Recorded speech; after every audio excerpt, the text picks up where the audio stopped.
Good morning. Good morning. It is Tuesday, December the 14th. Yep. We're here to inform you that it's the end of the world. We hope it's been a great ride for you. Been fun for us.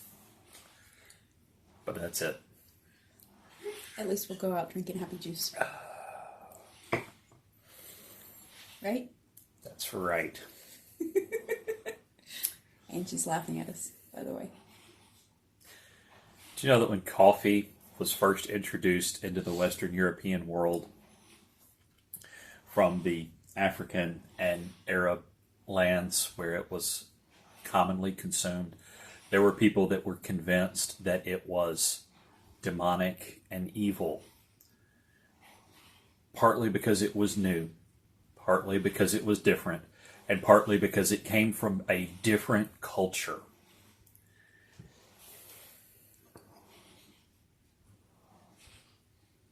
We still do that today, don't we? We look at things from different cultures as being... Just because you've never seen it before doesn't mean that it's evil. Just because you've seen it 1,000 times doesn't mean that it's not evil.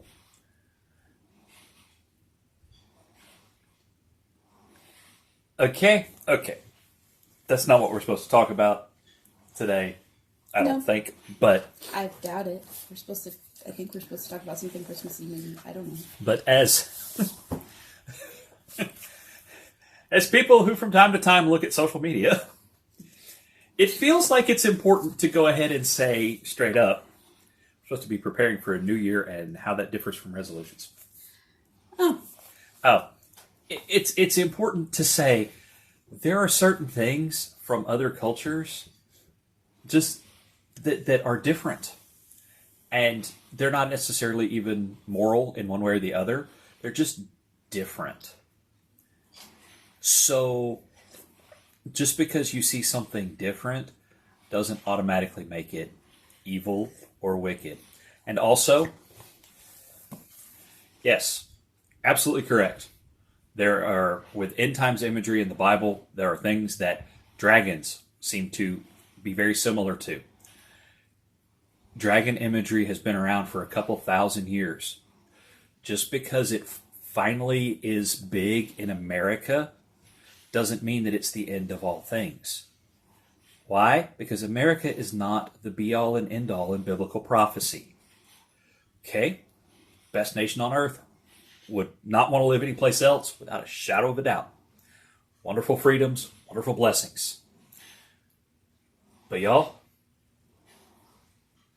if people using dragons in art is a sign of, that, the end of the world is next Tuesday, We've been in the end of the world for thousands of years. Because, it's been around for a long, long time.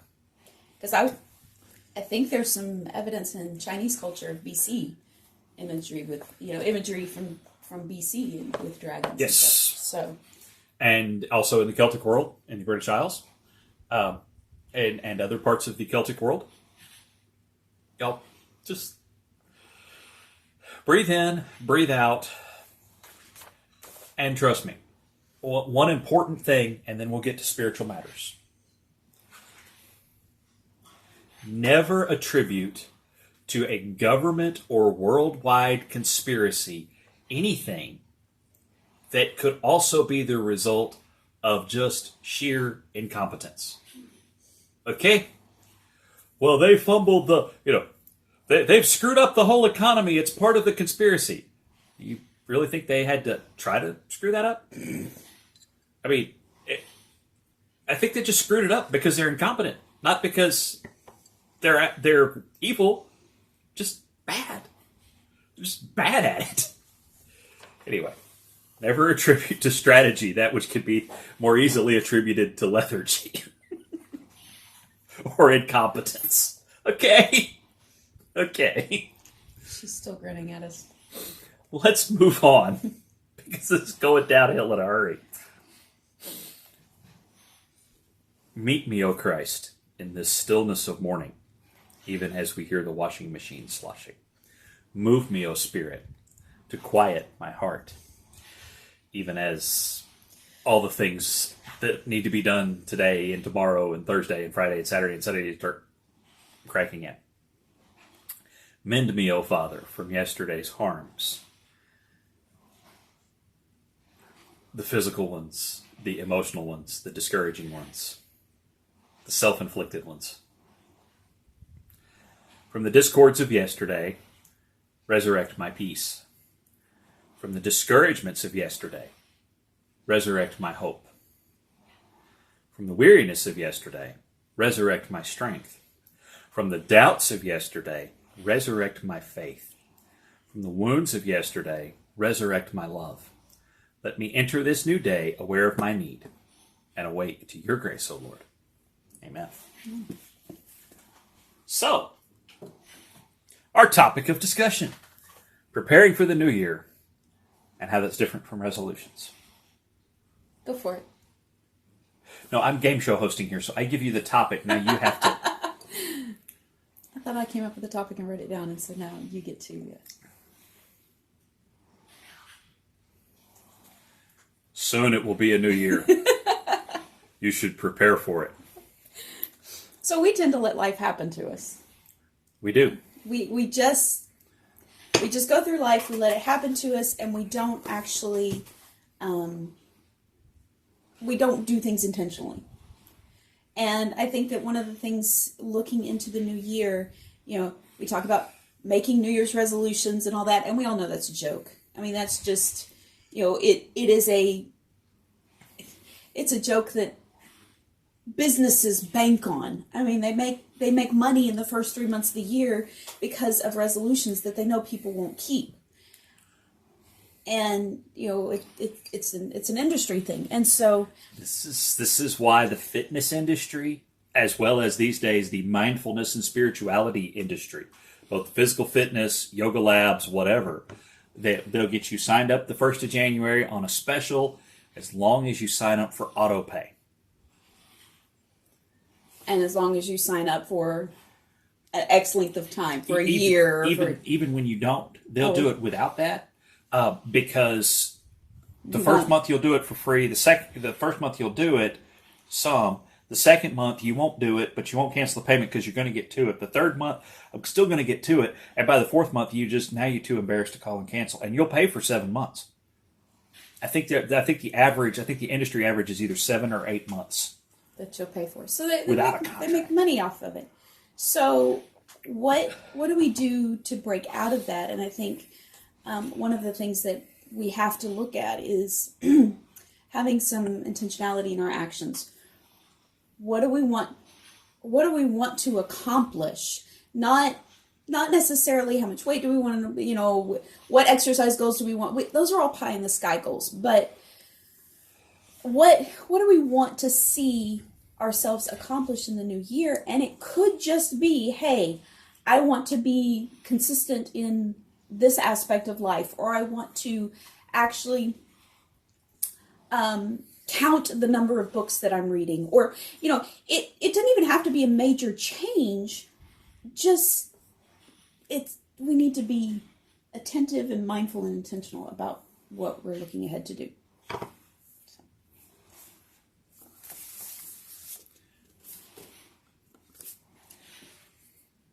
Lencioni? That's what it looks like. Patrick Lencioni's book, The 3 Big Questions for a Frantic Family.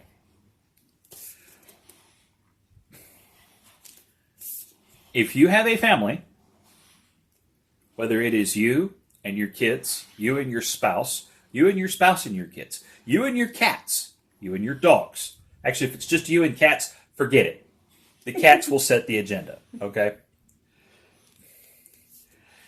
He's got some other good books, business leadership, personal development, and whatnot. This one takes a lot of those principles and applies it to the question of intention and purpose in a family. And I think it's well worth pursuing and reading. And it's an easy read.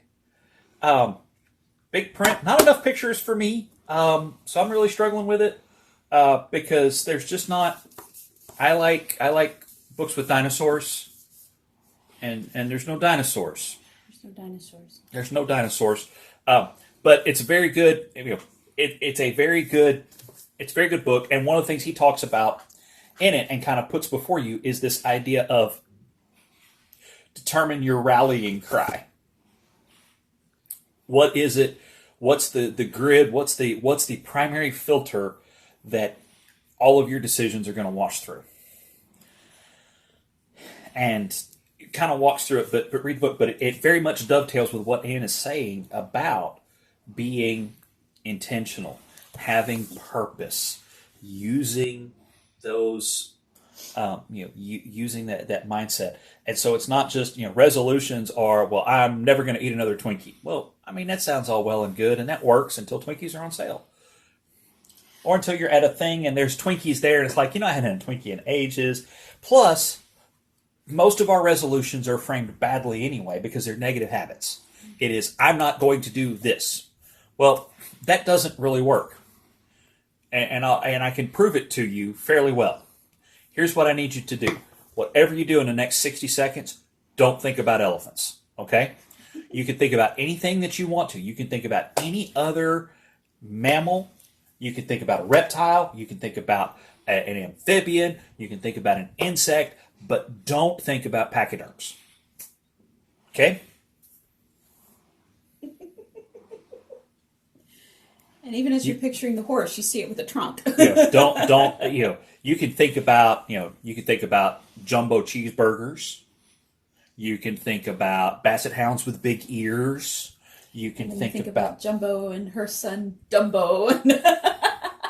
Exactly. When you set a habit of I'm not going to X, it's really, really hard to actually succeed in that because our actions are formed by our thoughts.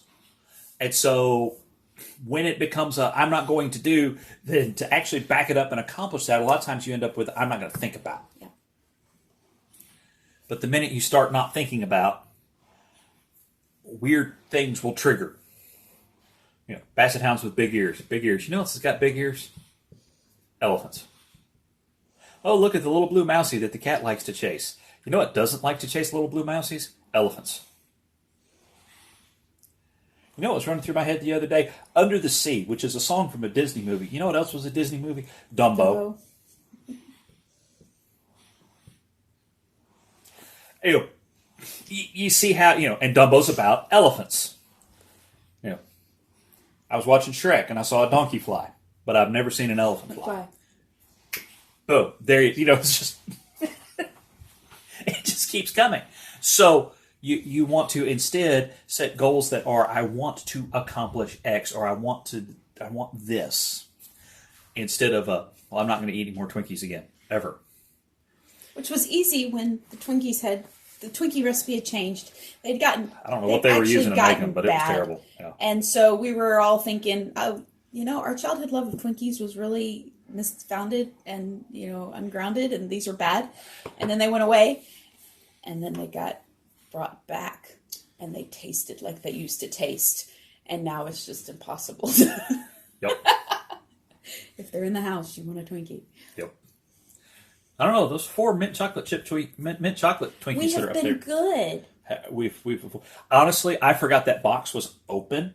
I thought it was closed, and I was holding it off on accessing it to use it as a reserve for something. Well, there are only 4 left. Okay, we got to eat those between now and Friday. Yep. Sorry, Liv. You'll have to pick up your own mint chocolate. Get your own Twinkies. I'll buy your car insurance. You buy your Twinkies. So anyway, so as you look into the year, look big. Look at big picture things, and also, you also want to. And we probably we'll talk more about some of these things maybe in the week between Christmas and New Year's, and give some specifics. But be careful with excessive grandiose ideas. I'm going to lose 100 pounds next year. Well, maybe I am. But stop and think about what all that's actually going to take and contemplate. I'm going to be fitter in December of 2022 than I am in December of 2021. That I can be sure of. I'll probably lose 100 pounds. I don't have a problem with that.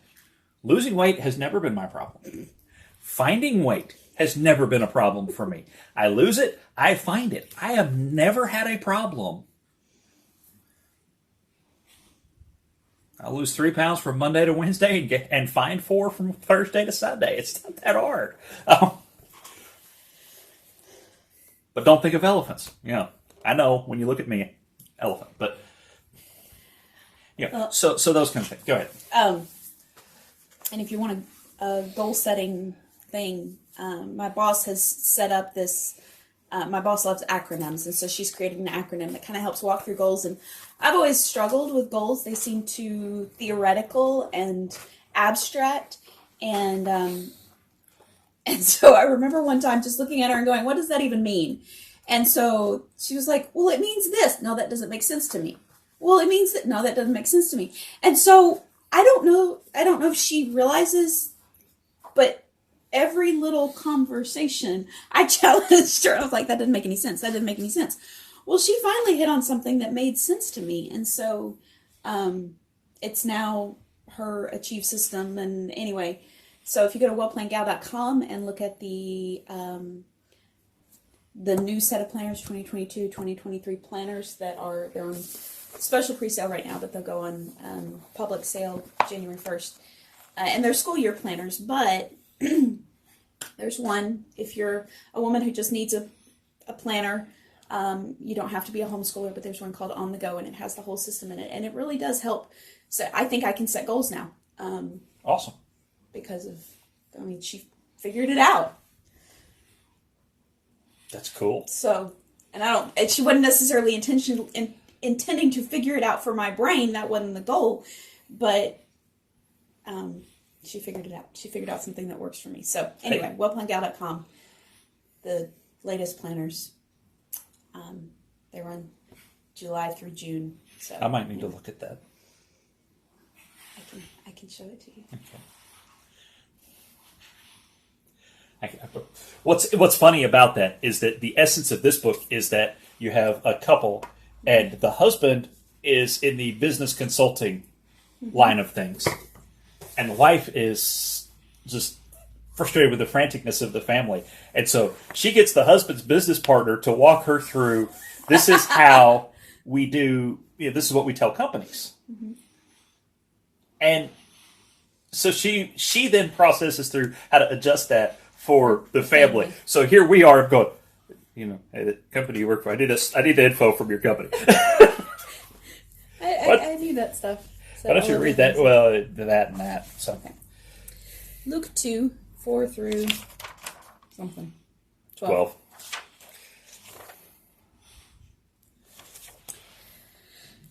Joseph also went up from the town of Nazareth in Galilee to Judea, to the city of David, which is called Bethlehem, because he was of the house and family line of David, to be registered along with Mary, who was engaged to him and was pregnant.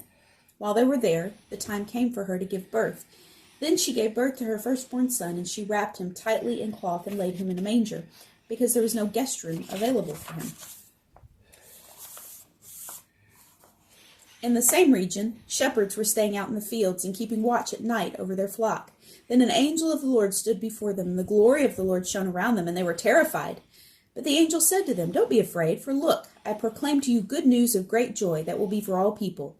Today, in the city of David, a Savior was born for you, who is the Messiah, the Lord. This will be a sign for you. You will find a baby wrapped tightly in cloth and lying in a manger." Dear Heavenly Father, thank you for today. Thank you for the rain that we got, and thank you for just the blessing of being able to move forward with goals and intentions. I pray that you'll give us wisdom in that. In your holy name I pray. Amen. Amen. Bye-bye. Bye-bye. Have a great day. Alexa, turn off the ring light.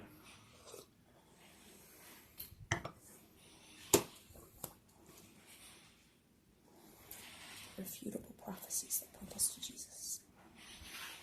Irrefutable.